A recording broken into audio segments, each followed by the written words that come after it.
Welcome to the LeakProof Life, the podcast that finally gives high-achieving women the whole picture on bladder leaks. I'm Dr. Juhi Patel, holistic pelvic floor PT, founder of Everwell Rehab, and the person who's going to tell you that Kegels, cutting coffee, and wearing a liner were never the full answer.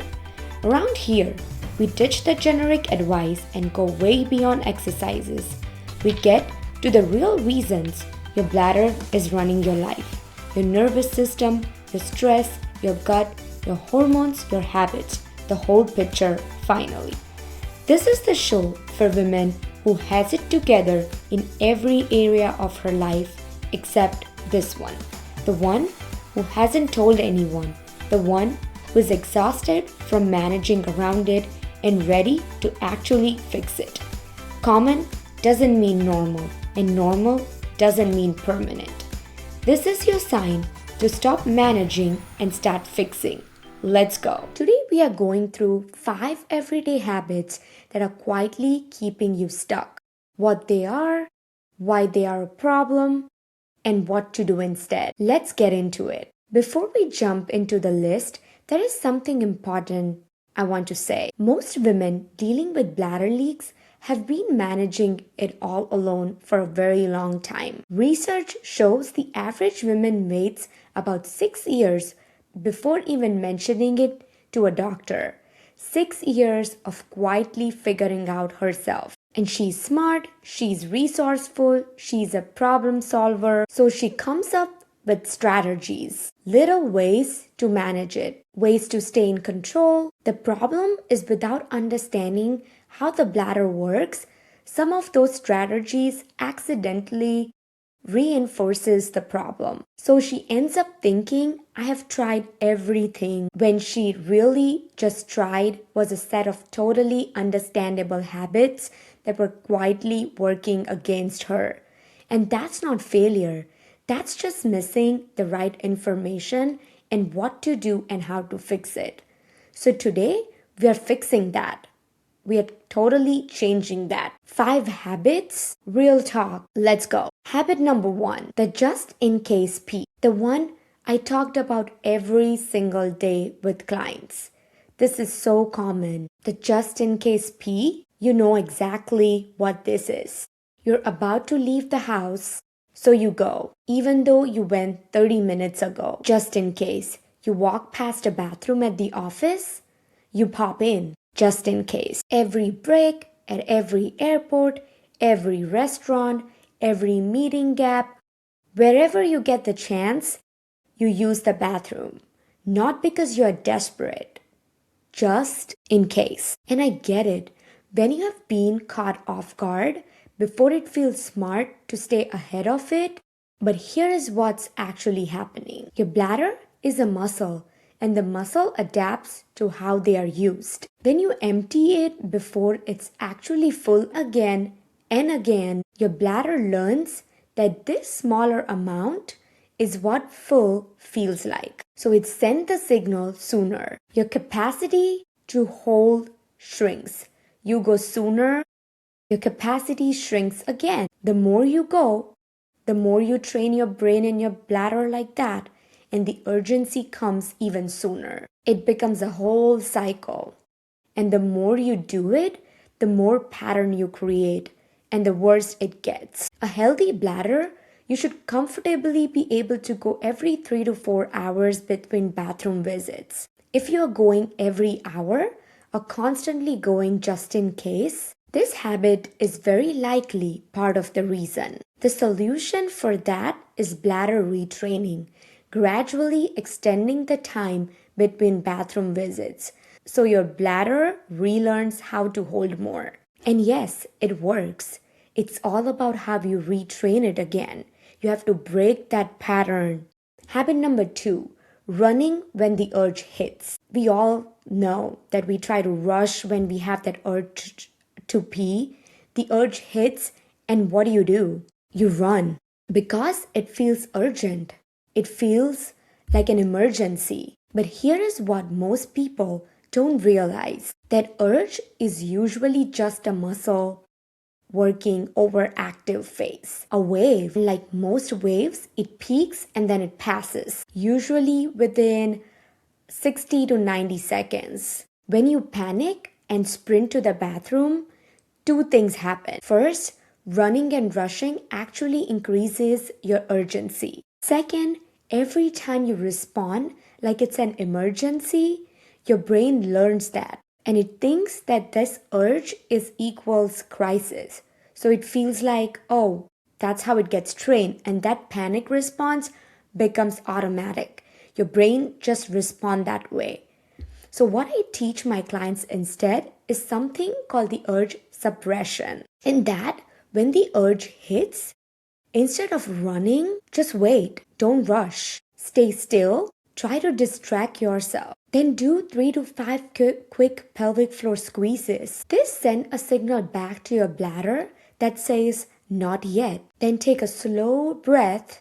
Distract your brain for a minute. And when the urgency settles, walk calmly to the bathroom. This retrains the reflex between your brain and your bladder. Before we move to habit 3, if you're already recognizing yourself in this first two, this is exactly the kind of work we go through inside the leak-proof method. If you want help figuring out what specifically driving your symptoms, you can book a free call through the link below in the show notes. Alright, let's talk about habit 3. And this one surprises almost everyone. Hovering over the toilet. Hovering over the toilet seat, we do it so often than we think. We go somewhere in public, the public bathroom, we feel like it's not clean, the seat looks questionable, so you hover. Half squat, you're working your quads, you're working on getting your pelvic floor overworked. We have all done it. But here is the problem. To hold that hovering position, your pelvic floor muscles have to stay contracted. It does not get the chance to relax. And when it's not relaxed, you can't properly empty.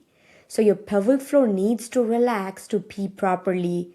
So when you hover, your bladder can empty completely. Residual urine stays behind, and that leftover urine makes urgency return much sooner. So instead of hovering, sit the seat cover or just use some wipes, carry that with you and clean that, but let your pelvic floor relax so your bladder can fully empty. So you don't feel like you have to go to the bathroom in the next 10 minutes because you didn't completely empty. Full empty means longer before the next urge. Habit 4, cutting your water. We do this all the time. This is such a common practice when we think that we need to cut down the water intake, and it feels logical, right? Women often start drinking less water. The thinking is simple. Less in, less out. We all think that way. Except that's not what happens. When you drink too little water, your urine becomes concentrated, darker, more acidic. And that concentrated urine irritates the bladder lining.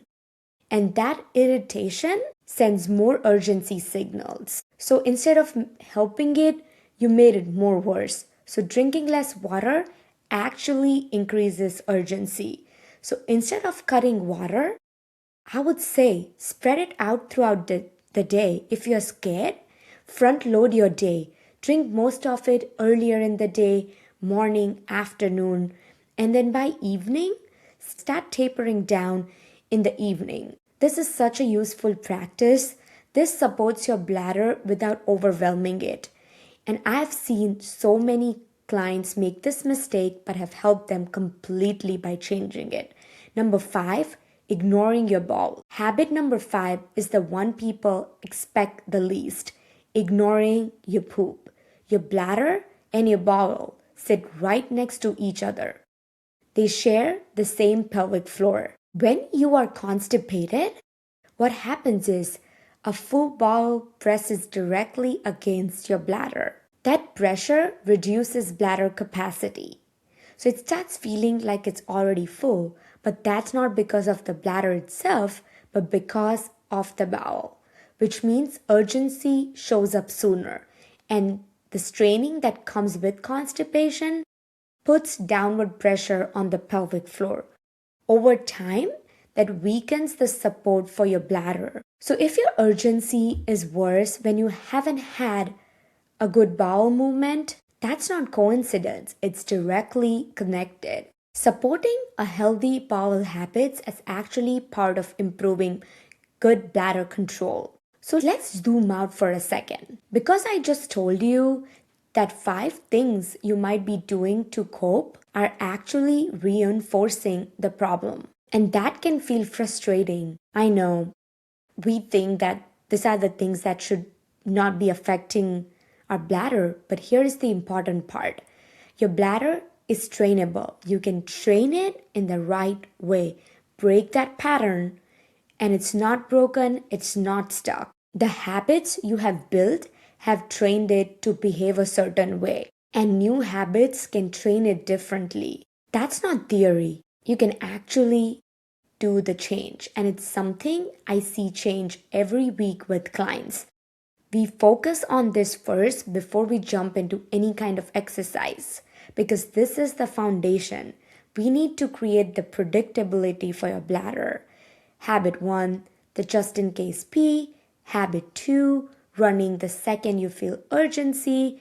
Habit 3, hovering over the toilet. Habit 4, cutting your water. Habit 5, ignoring your bowels. 5 habits that quietly reinforce bladder urgency. And 5 habits you can start shifting today. If you have been dealing with urgency or leaks and you saw yourself in some of these habits, we all do. First of all, you're not alone. These are the most common patterns I see. And the good news is they're absolutely changeable. If you want help working through what's happening in your body, you can book a free call with me through the link below. We'll talk about your symptom and what getting better could actually look like for you and take back the control. And if this helped you today, share it. Share it with someone you know has been dealing it from a long time and has not found any solution, because chances are she's dealing with it quietly and she doesn't have to. I'll see you next time.